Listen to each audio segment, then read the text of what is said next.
গোটা ফেসবুক জুড়ে এখন এনার বিষয়েই চর্চা চলছে। তো এনাকে চেনো না এমন কেউ নিশ্চয়ই নেই।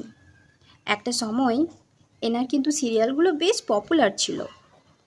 তো প্রথমে আমি ভেবেছিলাম যে হয়তো কেউ বদনাম করার জন্য এরকমটা করেছে। তারপর দেখলাম যে না, উনি নিজেই স্বীকার করেছেন যে উনিই এরকমটা করেছেন। তো আমি এসব ব্যাপারে যাচ্ছি না। আমি শুধু একটা জিনিস বলতে চাই যে দেখো, সোশ্যাল মিডিয়াতে কিন্তু একটা জিনিস ভেবে দেখার আছে যে মানুষ কিন্তু খারাপ জিনিসগুলো দেখতেই বেশি পছন্দ করে। কারণ যখন এই ওনাকে নিয়ে ট্রোলটা শুরু হলো, জাস্ট শুরু হলো, তখন ওনার ফলোয়ার সংখ্যা ছিল 9K।